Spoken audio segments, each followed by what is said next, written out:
হ্যাঁ, যে জায়গাটায় বলা হচ্ছিল বারবার যেটা বলছে যে ট্রাম্প যে কথাটা বললেন সরাসরি প্রকাশ্যে জানিয়ে দিলেন, আজকে খোলাখুলিভাবে জানিয়ে দিলেন যে ভারতবর্ষের ব্যাপারটা, বাংলাদেশের ব্যাপারটা ভারতবর্ষই দেখবে। সেই জায়গাটায় কি হওয়া উচিত? মানে এই জায়গাটায় বাংলাদেশ এবার কি ভাববে? বাংলাদেশের জন্য এখন এটা একটা ইউনুসের জন্য এটা একটা মানে তার বুকে তো কাঁপুনি আগে থেকে চলছে, এবং গতকাল থেকে তো আমি বলবো এবার ইউনুসের যে সময়টা এতটাই সংকীর্ণ, যে ইউনুসের পতন এখন আজ রাতে হবে না আগামীকাল হবে, সেই সিদ্ধান্ত তো ভারতের প্রধানমন্ত্রী নরেন্দ্র মোদী নেবেন।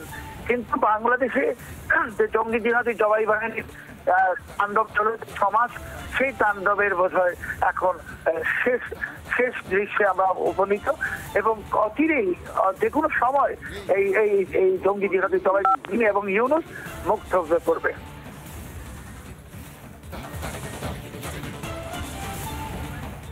ধন্যবাদ সালাউদ্দিন সাহেব। আমরা কথা বলছিলাম সালাউদ্দিন শোয়েব চৌধুরীর সঙ্গে।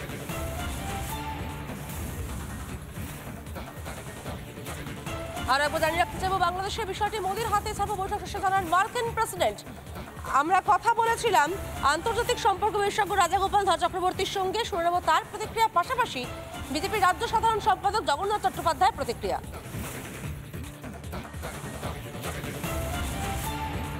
কিন্তু মোদি ট্রাম্পের মিটিং হলো, পরিষ্কার জানিয়ে দিলেন যে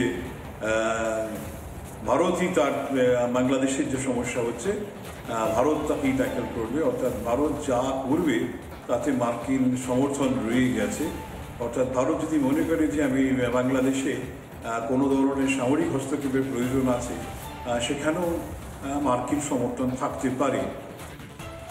ভারতের প্রধানমন্ত্রীর সঙ্গে মার্কিন রাষ্ট্রপতির যে বৈঠক, এবং সেই বৈঠকের মূল যে বিষয় তাতে হচ্ছে যে ডিপ স্টেটের ইনভলভমেন্ট, যা আমরা পরবর্তীকালে দেখেছি ইউএস এইড বা মার্কিন যে সাহায্যকারী সংস্থা তা বন্ধ করে দেওয়া বাংলাদেশে, এবং প্রেসিডেন্ট ট্রাম্পের কথা বলা যে ডিপ স্টেটের কোনো ইনভলভমেন্ট নেই বা থাকছে না, তা এপারে আমরা হিন্দু বাঙালি যারা রয়েছি তাদের জন্য আশাব্যঞ্জক বার্তা।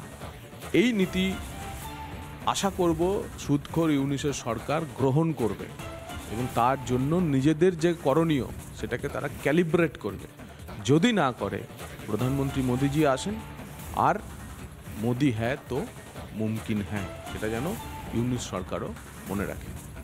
নানা ধরনের কন্টেন্ট দেখার জন্য লাইক করুন, শেয়ার করুন আমাদের ফেসবুক পেজ, সাবস্ক্রাইব করুন আমাদের ইউটিউব চ্যানেল। পাশাপাশি অন্যান্য ব্রেকিং নিউজের জন্য অবশ্যই চোখ রাখুন রিপাবলিক বাংলায়।